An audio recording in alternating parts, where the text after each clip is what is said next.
Salut à tous et à toutes, bienvenue dans Pen and Game pour une nouvelle vidéo, de découvrage comme je vous l'avais promis pour Jekyll vs Hyde.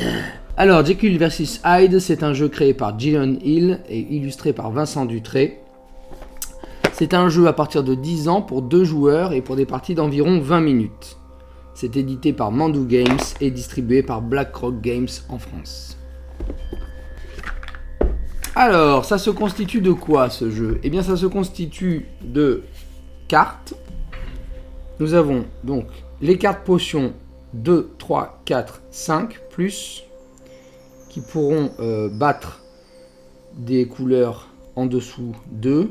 Un 2 sera inférieur au 2 plus de la potion, et ainsi de suite jusqu'au 5 plus.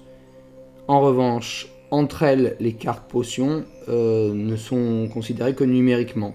C'est-à-dire qu'un 2 sera inférieur à un 3 et un 4 sera inférieur à un 5 et ainsi de suite. Les couleurs en présence, donc le rose, 7 cartes orgueil. 1, 2, 3, 4, 5, 6, 7. 7 cartes envie. Pareil, classé numériquement 1, 2, 3, 4, 5, 6, 7. Et 7 cartes rouges, 1, 2, 3, 4, 5, 6, 7 également. Les cartes colère. Et d'un plateau de jeu sur lequel va venir se positionner le jeton du côté Jekyll. C'est-à-dire pas avec les bords relevés et l'air patibulaire, mais avec le visage bienveillant du docteur. Et de 3 jetons, le jeton rose, qui permet en face d'une potion de récupérer un pli. Le jeton vert, qui permet en face d'une potion de récupérer 2 cartes, d'échanger 2 cartes avec son adversaire, et le jeton rouge qui en face d'une potion réinitialise le plateau, c'est-à-dire ce jeu est asymétrique, c'est-à-dire que c'est un jeu de plis qui va opposer 2 personnalités, la personnalité du Dr Jekyll et la personnalité du Dr Hyde. Un joueur jouant Jekyll, l'autre joueur jouant Hyde. On va distribuer d'abord les cartes. Donc on a des cartes vertes, roses, rouges. Et des cartes potions avec un numéraire écrit dessus, un nombre. Face à une carte rose, le gagnant de la carte, en l'occurrence là 6, c'est supérieur quand même à 2, récupère un pli au joueur. Face à un vert, on échange immédiatement 2 cartes. Face à un rouge, on réinitialise le plateau des couleurs. Comme la bataille, la meilleure carte l'emporte.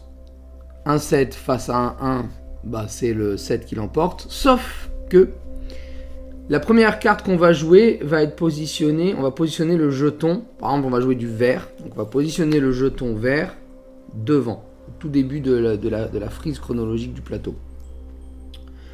Ensuite, on va jouer par exemple du rose.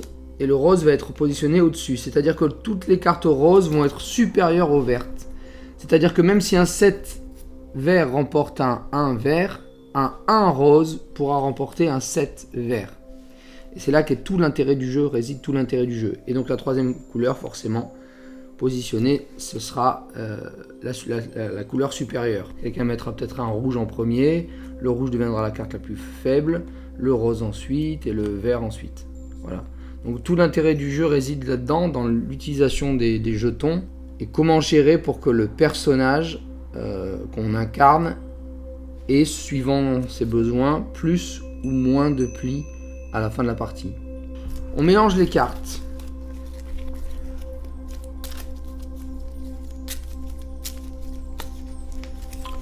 On distribue à chaque joueur 10 cartes. Il y a 25 cartes. On va garder 5 cartes sur les 25 qu'on va exclure du jeu. En tout cas de la manche. Les 5 cartes qui ont été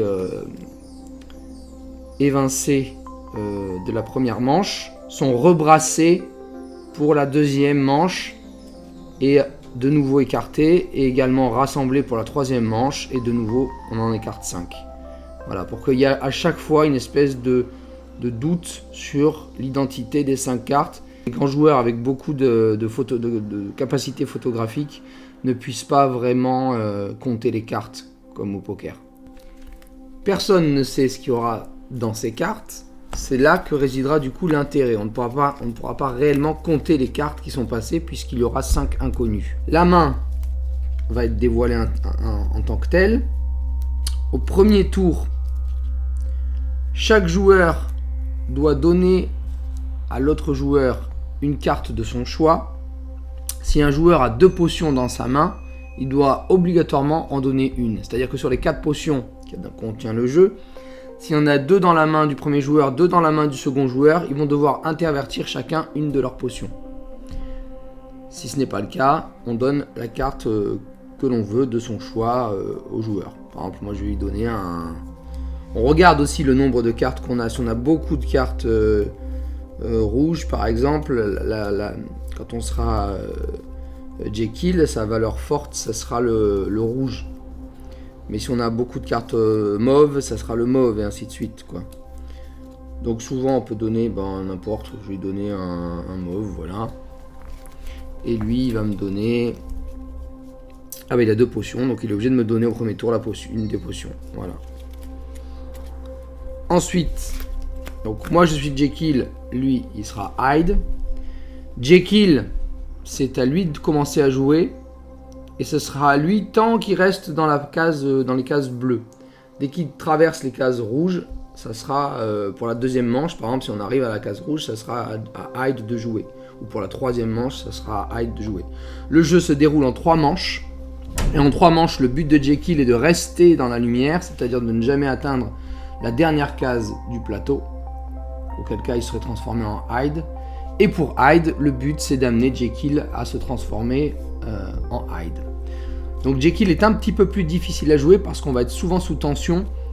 On va souvent se dire ah là là, comment je vais faire pour pas que Hyde gagne trop de plis. Alors que quand on est Hyde, comme le mal est inexorable, peu importe le nombre de plis gagnés par Hyde ou par Jekyll, à la fin de la partie, on regarde le nombre de plis qui a été remporté par chaque joueur et on soustrait la différence. Et ça donnera le nombre de cases dont le personnage va avancer. C'est-à-dire, si Hyde fait 8 plis et Jekyll 2 sur les 10, 8 moins 2, 6, il va avancer de 6. Mais, si Jekyll fait 8 plis à son tour et que Hyde en fait 2, et ben on va quand même faire 8 moins 2 et Jekyll va quand même avancer de 6. C'est-à-dire que du coup c'est un jeu qui se révèle très très fin, avec des mécaniques très faciles à intégrer, mais terriblement difficiles à maîtriser. Donc par exemple, voilà, on va faire une manche à main nue là, à œil nu. Voilà, donc on étale sa main. Je vais jouer un 2 rose. Voilà, comme j'ai pas beaucoup de cartes, je décide que la plus basse carte, ce sera le rose. Lui, en face, s'il a du rose, il est obligé de jouer du rose. S'il a pas de rose, il peut jouer une potion ou une couleur de son choix. Mais s'il a du rose, il est obligé de jouer du rose. Donc là, il a du rose, en l'occurrence, il a un 5 et un 1. Donc soit il choisit de me faire gagner un pli en mettant son 1, 2 et 1. Le 2 est plus grand, c'est moi qui remporte le pli. Soit il choisit lui de remporter le pli. En tant que Hyde, il peut se permettre tout. Parce que dans les 2 cas, il est gagnant. Tant que je gagne pas trop de plis pour pas équilibrer. Le but des Jekyll en fait va être d'équilibrer. C'est-à-dire d'avoir 5 d'un côté et 5 de l'autre pour Hyde. Parce que 5 moins 5 ça fait 0. Donc du coup Jekyll n'avance pas son pion. Chaque manche il soit à peu près en dessous de 4. Parce que ça ferait 1, 2, 3, 4 à la première, 1, 2, 3, 4 à la seconde, et il faudrait qu'il y ait un 0 à un moment donné, quoi. Et on peut aussi, mais le cas très rare, avoir 10 plis pour Hyde, et à ce moment-là, en gagnant une manche. Donc, on va dire qu'il choisit de prendre la main. Il met donc son 5 rose, 2 inférieur à 5. Donc il remporte le pli. Il le met face cachée, il ne le regarde pas, et c'est à son tour de jouer. Donc lui, il veut me tester, il veut voir ce que j'ai comme carte. Donc il va aller dans le même sens que moi. Après, peut-être s'il voulait prendre le lead, il pourrait choisir de mettre une autre couleur, de démarrer par exemple par un 2 vert. Et du coup, le vert deviendrait la deuxième couleur la plus forte. Moi, je regarde, j'ai du vert. J'ai un 3 vert, donc je réponds avec le 3 et je gagne.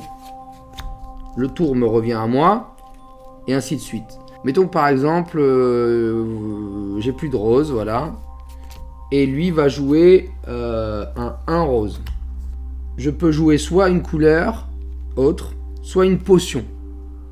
Les potions, elles ont différents pouvoirs. C'est-à-dire que si je joue un 2 de potion en face du rose, la potion va être rose et je vais me référer au petit jeton. Le jeton me dit que si je gagne sur une potion rose, avec une potion rose, je peux voler un pli au joueur. Évidemment, de la même manière, pareil pour hide. Si, mettons, je mets un 4, donc je mets un 4+, donc 4 est plus grand, 4+ est plus grand que 4, je remporterai la potion, elle sera à ce moment-là verte, et face à une potion verte, on échange immédiatement entre les deux joueurs 2 cartes, simultanément. 2 cartes de son choix, bien évidemment. Et mettons que j'ai mis un rouge, un 4 rouge en face d'une potion. La potion, donc mettons que voilà, le rouge devient la couleur la plus forte, mais le 4+ est plus fort que le rouge, puisque la potion, elles sont 4+. Donc par exemple, en face d'un 7, elle aurait perdu, mais en face d'un 4, elle gagne. Donc le gagnant de la potion, en l'occurrence là, ça sera moi, il réinitialise tous les jetons. Donc récapitulatif, le rouge fait réinitialiser toutes les couleurs, le vert fait un échange immédiat de 2 cartes entre chacun des 2 joueurs, et le rose permet au gagnant de la potion de voler un pli. Évidemment, si c'est lui qui avait gagné la potion, il m'aurait volé mon pli à moi. Donc en fait, toute la stratégie va être de mesurer son nombre de plis gagnés et son nombre de plis perdus, pour qu'en tant que Jekyll, on ait environ un ratio de 5-5, 0, enfin en tout cas de ne pas avancer plus que 2 ou 3, parce que du coup c'est jouable de gagner en 3, enfin de rester clair en 3 manches, et pour Jekyll de pousser Jekyll à gagner un maximum de plis ou gagner soi-même un maximum de plis en face, pour le forcer à avancer sur la piste de la folie et à devenir monstrueux. Et une fois que ça est fait, on retourne le plateau. Le joueur qui était Hyde devient Jekyll, le joueur qui était Jekyll devient Hyde. Et ça permet ainsi de faire une partie qui vont s'équilibrer, parce que comme Jekyll est plus difficile à jouer, et bien du coup il n'y a pas une certaine frustration à dire ah bah t'as pris Jekyll, c'était trop facile pour moi, ou t'as pris Hyde, c'était trop difficile pour moi. Et là du coup ça s'équilibre complètement. Voilà, bah, c'était un petit peu court, mais c'était un super jeu que je vous recommande vraiment fortement. C'est la fin de cette vidéo, j'espère qu'elle vous a plu. N'hésitez pas à vous abonner, à clocher, à mettre un petit pouce vert, ça fait toujours plaisir. Enfin un pouce, parce que maintenant ils n'ont plus de couleur, contrairement à ces jolies cartes. N'oubliez pas, l'univers est un univers de jeu. Alors joue.